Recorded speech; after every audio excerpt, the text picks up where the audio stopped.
Well, the series Lodge Talk, by definition, has to deal with councillors, the chief, politics, negotiations, and so, Margaret Nelson, Member of Council, welcome to Lodge Talk. Thanks for having I can't me. welcome you to the lodge because it's your lodge. That's but- right. Well, welcome to Lodge Talk. Tell me your first memories. Just growing up, where were you? St. Andrews, I think? St. Andrews. What was it like? Yeah, I was brought up and raised in St. Andrews. I've always been there all my life. The chief, Hugh, and I, we used to hang around together and stuff, and we used to have gatherings every now and again. We'd go down on the point, and we used to, the family, his mother and my mother, we used to go down there, and we used to go down and have clams on the beach. They used to get lobsters on the beach down there, and we used to cook them on the beach, like every Saturday or a Sunday when we all get together down there. And that was a good memory that I remember down And roughly what year was that? I was Without about 7 or 8 years old, so I would say in the 50s. Well, I was going to say without disclosing your age, but now you've kind of done it. Yeah. Now, it's interesting. I think I know some of those stories, and you refer to the point. Many people refer to it as Indian Point. Indian Point. Now, what's your view of the use of that term? Because it is controversial. It's just all I knew that was just called Indian Point, and that's down where the chief lived, down around that area. These days, some people find political incorrectness wherever they can, and sometimes very rightly so. I've always viewed the term Indian as an example of people who came here and didn't know where they were. They were lost. Yeah. And the Lachine Rapids outside of Montreal has nothing to do with China. It's a long, long way from China. Do you find it an offensive term? It's also a legal term, you know. The Yeah, Indian I Act. don't find offensive. Well, it's I'm proud to be a native and Indian, so it's just like when I grew up in St. Andrews, my mother always told me I wasn't supposed to speak of being native, because back in that time in the 60s, that's when they were taking the kids away from the parents, and my mother always said never tell anybody you're native, because she was afraid they were going to take me. It must have been monumentally scary. Yeah, I didn't understand. Like, I didn't understand at that point, why was I not allowed to say that I was native? I was proud to be, but I wasn't supposed to speak of it. I mean, that's really a shocker for me. Yeah. I mean, I assume that some people, certainly not all, but some people must have thought they were trying to do the right thing and then did stupid and wrong things with Indigenous people. But to scare children like that, even inadvertently, is a real shame. Yeah. Now let's get back to the point. The clam beds there are a really interesting thing that negotiator Paul Williams is going to be dealing with. And the question is, who owns the hard surface land type thing that is underneath water most of the time when the tide is in, and when the tide goes out, it's firm enough to walk on. That's going to be a very interesting case, because Yes. there is a case on the West Coast where it is the Indigenous people who own that land, because they've been harvesting clams there For forever. a long time, yeah. And I don't know why they can't, get that straightened so that stop the digging down in there. Well, I suppose it's because it involves a lot of government and a lot of law. Yes, yeah. But I think it will be straightened out. Now, when I was a boy, we used to stomp on the sandy beach and look for a little jet of water coming Yeah. up, and that told you a clam was underneath. Is that what you did? Yeah. And how'd you then get the clam out? They just take a clam hole and dig down in and bring them up. Some use a shovel, some use a rake, yeah. some use a bent up pitchfork type of thing. Yeah. And in some jurisdictions, some of those tools are illegal. And then there's mechanical harvesting. What can you tell us about that? I never heard tell of the mechanical. Because that's going to have a serious impact on the I environment. guess. Yeah. Yeah. Then, do you have other memories of the clams and the lobster at that beach? Must have been fantastic. Well, yeah, because when the tide goes out, the family used to go down. See, I was young, but I didn't do it, but I watched everybody else do it.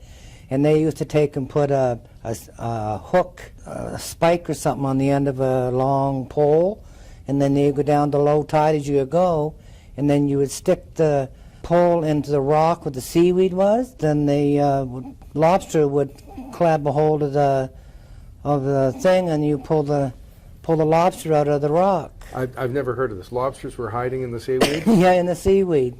I've never heard of that. Yeah, Interesting. and they used to poke them in there and then pull them out. And they grabbed onto it, and Yep. It was not really in their best interest to grab onto it, but that's what happened. Now, my father and grandfather were in Nova Scotia, not too far from here, northern Nova Scotia, and they always said that lobster was for the poor kids, that they always wanted to take roast beef sandwiches to school for lunch. Was that your experience too? Well, if you take because it was free, you know, but I mean, it was like some people felt kind of didn't want to take lobster for sandwiches to school. And now it's a delicacy. It's a delicacy. And the best restaurants in the world say, we have Nova Scotia lobster on the menu, you know, as if it was such a special event. Yes. Funny how things change. Yeah, some people felt foolish taking lobsters to sandwiches. Now, when you're not being a politician, what did your career and life entail? My career was always a cook. I was working in the restaurants or in the school, doing different things, you know, feeding the kids, and that's what I did all my life. Did you cook any lobsters or clams? Pardon? Did you cook any lobsters or clams? No. Then how did you get involved in politics, in the nation politics? With the nation here?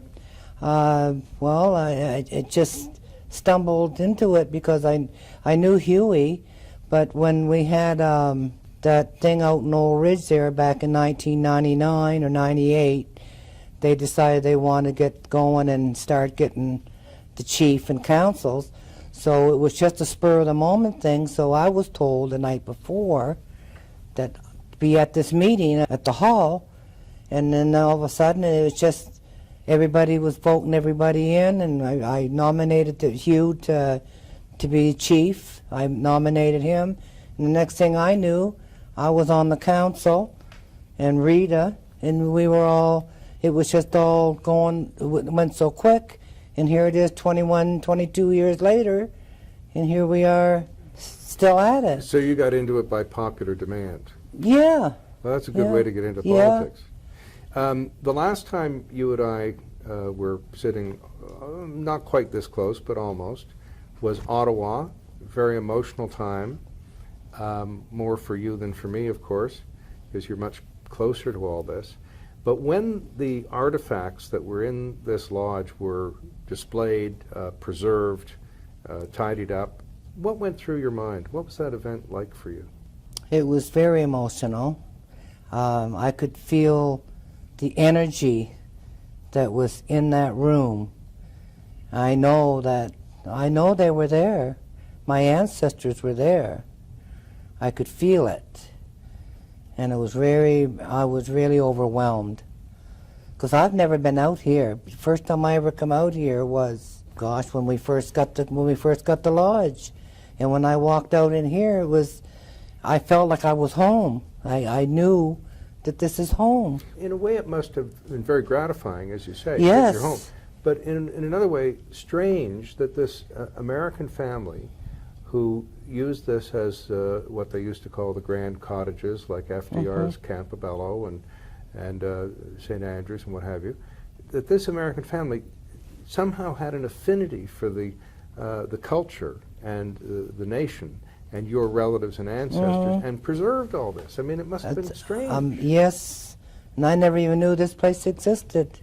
And I mean happy strange. Yes, not, you know, yes, yeah. Then you're seeing your ancestors' work and hobbies and livelihood in a plexiglass container in a museum, in a climate-controlled, and with a plaque on it explaining it. Wow. I mean, that's really something. Yes, very much. Pretty awesome. Now, you've been on council for a long time, and you say you were kind of drafted, or it was Yeah. popular demand. What would you like to point to as the role of a councilor? You know, what do you feel that you're supposed to do for everybody?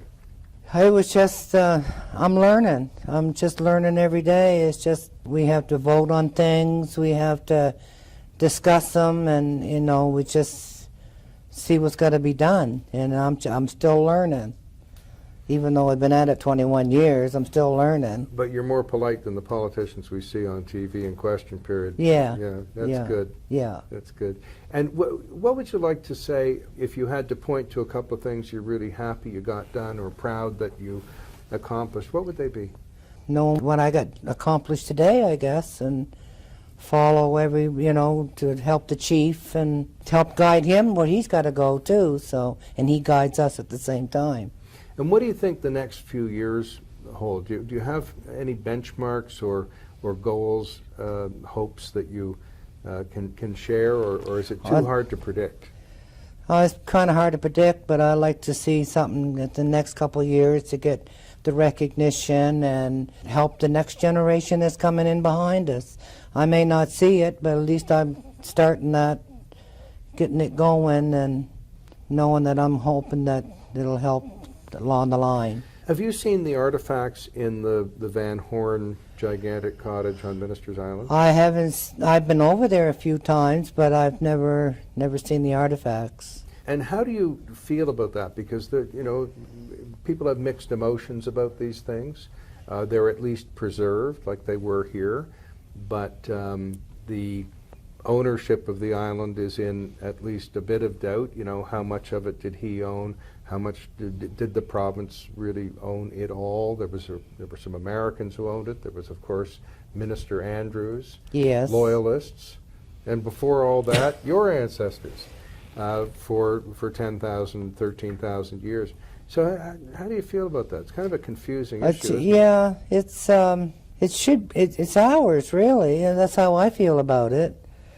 But I know it was taken away from us, so you know it should come back to us, It might. and I hope so. Yeah.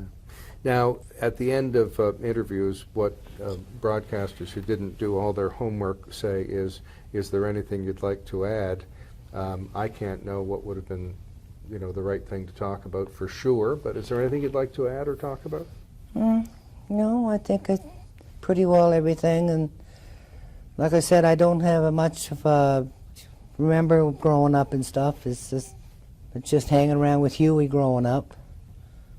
Well, this is a fantastic historical, cultural place, and I appreciate being able to come here on occasion and talk to you and experience a little bit of what you're experiencing. Thank you.